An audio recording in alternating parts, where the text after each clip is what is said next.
अकोला विधानसभा क्षेत्र के बारे में इस वीडियो के अंदर हम बात करेंगे। तो दोस्तों मैं बता दूं कि अकोला ज़िले के अंदर अगर हम बात करें तो कुल मिलाकर 5 विधानसभा क्षेत्र आती है, जिसमें मुर्तज़ापुर है, अकोला ईस्ट है, अकोला वेस्ट है, बालापुर है और अकोट है। इस तरह से दोस्तों मैं आपको बता दूं कि ये इसके अंदर 10 टोटल 5 विधानसभा क्षेत्र हैं। और अगर हम बात करेंगे यहाँ पर मुस्लिम, पिछड़ा, दलित, आरक्षित और अन्य कई तबक़ात की, तो इस इलाके के अंदर दोस्तों मैं आपको बता दूं कि बड़ा कंपोनेंट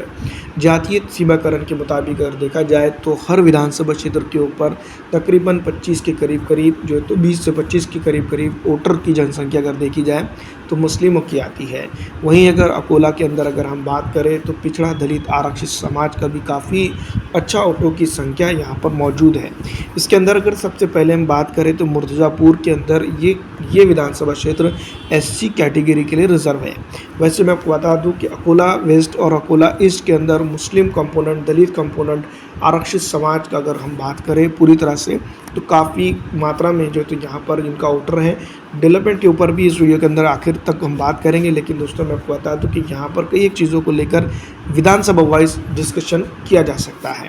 तो दोस्तों आइए शुरू करते हैं आकोट विधानसभा क्षेत्र को लेकर। आकोट की अगर हम बात करें तो यहाँ पर के जो मुस्लिम समुदाय है, एक बड़ा मुस्लिम समुदाय आता है जो पिछली विधानसभा चुनाव और अब की बिहार विधानसभा चुनाव के अंदर कांग्रेस के ऊपर जो तो भरोसा काफ़ी कम करता हुआ नज़र आ रहा है। पिछली दफ़ा विधानसभा में दोस्तों मैं आपको बता दूं कि मुसलमानों ने कांग्रेस को काफ़ी अच्छा वोट ज़रूर दिया था, लेकिन अकोले के अंदर दोस्तों मैं आपको बता दूं कि कांग्रेस की एक बड़ी लॉबी है जो काम कर सकती थी मुसलमानों के प्रेषित मोहम्मद सल्लल्लाहु अलैहि वसल्लम के नाम पर जो है तो बुरा बोलने के बाद जो तो मैं आपको बता दूं उसके ख़िलाफ़ आवाज़ उठा सकती थी, लेकिन ऐसा जो तो यहाँ पर आकोट की मुसलमानों ने जो तो फील नहीं किया है। दूसरी तरफ मैं आपको बता दूं भारतीय जनता पार्टी का एक बड़ा गठबंधन यहाँ पर देखने को मिलता है। वहीं वंचित बहुजन अघाड़ी और कई अन्य पॉलिटिकल पार्टीज़ जो तो यहाँ पर देखने को मिलती है, लेकिन उनका भी रवैया कुछ इसी तरह का देखने को मिला है। दूसरी तरफ बात करेंगे आकोट के डेवलपमेंट की, तो आकोट के अंदर डेवलपमेंट के मामलों को लेकर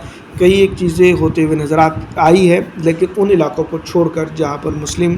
पिछड़ा, दलित, आरक्षित समाज की आबादी है। अगर हम देखा जाए तो महाराष्ट्र के अंदर 2 महाराष्ट्र बसते हुए दिखाई देते हैं, तो अकोला के अंदर भी इसी तरह से 2 महाराष्ट्र दिखाई देते हैं। एक मुस्लिम आबादी है और एक ऐसी आबादी है जो मैं आपको बता दूं कि डेवलपमेंट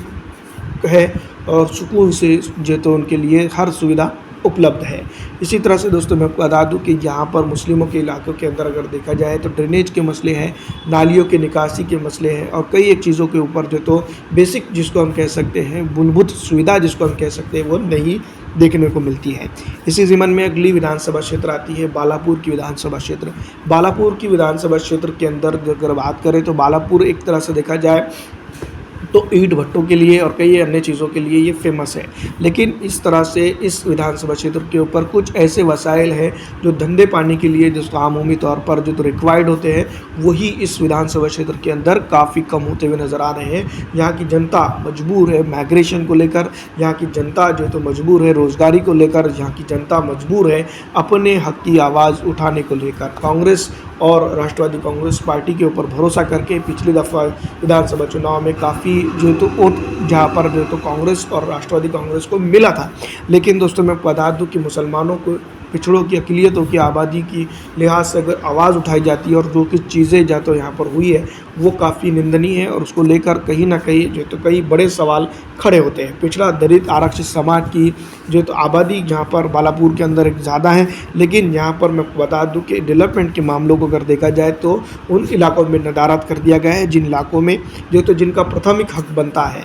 दोस्तों मैं आपको बता दूं कि ऐसे में एक विधानसभा क्षेत्र आती है अकोला वेस्ट विधानसभा क्षेत्र। ये फिलहाल एक अरसे से वैकेंट है, लेकिन अगर देखा जाए तो इस विधानसभा क्षेत्र के ऊपर भी कई एक ऐसे सवाल खड़े होते हैं और कई एक ऐसी चीज़ें जो तो यहाँ खड़े होते हुए दिखाई देती है जहाँ पर जो तो डेवलपमेंट को लेकर जो तो बड़ा सवाल किया जा सकता है। लेकिन इस तरह से इस विधानसभा क्षेत्र के अंदर भी और अकोला वेस्ट के अंदर भी दोस्तों मैं आपको बता दूं कि डेवलपमेंट कम ही देखने को मिलता है। और जिस तरह से मैं आपको बता दूँ कि कचरा है और बहुत सारी एक चीज़ें होती है जो मुस्लिम इलाकों में, पिछड़ों के इलाकों में, माइनॉरिटीज़ के इलाकों में दोस्तों मैं आपको बता दूँ कि काफ़ी कम यहाँ पर जो है तो उनका निकासी होती है। और बहुत सारी चीज़ें जिसको लेकर जो है तो अकोला के अंदर की जनता आवाम जो है तो काफ़ी टेंशन में दिखाई देती है। इस तरह की दोस्तों मैं आपको बता दूँ कि हालात है। और यहाँ पर के जो नेता हैं, जिस तरह से मैं आपको बता दूँ कि डेवलपमेंट यहाँ पर लाना चाहिए था, उस तरह का डेवलपमेंट वो लाने में कासिर रहे हैं। अकोला ईस्ट विधानसभा क्षेत्र के बारे में अगर हम बात करें तो दोस्तों मैं आपको बता दूँ कि पिछली दफ़ा भी जिस तरह के विधानसभा चुनाव हुए थे तो यहाँ पर की जनता ने भी जो है तो यही सोच के वोट किया था कि यहाँ पर उनके इलाके में कम से कम डेवलपमेंट आएगा। लेकिन उमूमी तौर पर रोना यही है जनता का कि कुछ इलाकों को अंदर डेवलपमेंट होता है और कुछ इलाकों को जो है तो जानबूझ के नदारद कर दिया जाता है। कुछ इलाकों के अंदर तो जनता का मानना ये तक है कि उनके सामने तक की रोड बन जाती है, लेकिन दोस्तों उनके इलाके में जो है तो रोड नहीं बनती है, उनके इलाके में नल का पानी नहीं आता है, उनके इलाके में बिजली की समस्याएं होती है। खास करके ईदों के त्योहारों के अंदर अगर देखा जाए अकोला ईस्ट विधानसभा क्षेत्र के अंदर या फिर अकोला वेस्ट विधानसभा क्षेत्र के अंदर तो बहुत सारी चीज़ें ऐसी होती कि एन वक्त में लाइट चले जाती है। तो ये कई एक चीज़ें हैं जिसको बेसिक मूलभूत सुविधा भी इस इलाकों में पहुंचने में नाकाम रही है। अकोला ईस्ट विधानसभा क्षेत्र की भी दोस्तों मैं बता दूं कि लगभग इसी तरह की जो है तो समस्या है, ईस्ट हो या वेस्ट हो, जो तो अकोला इज़ द बेस्ट हो, लेकिन इस तरह का मामला यहाँ पर देखने को नहीं मिलता है। यहाँ पर एक तरह से देखा जाए तो ये सिटी के विधानसभा क्षेत्र आते हैं, लेकिन इस विधानसभा क्षेत्र के अंदर भी जो है तो डेवलपमेंट होगा इस तरह की जो है तो कोशिश यहाँ की जनता कर रही है, लेकिन नहीं हो पाता है। जिस तरह बात करेंगे मुर्तज़ापुर विधानसभा क्षेत्र, उमूमी तौर पर ये विधानसभा क्षेत्र अगर देखा जाए तो एससी कैटेगरी के लिए रिजर्व है।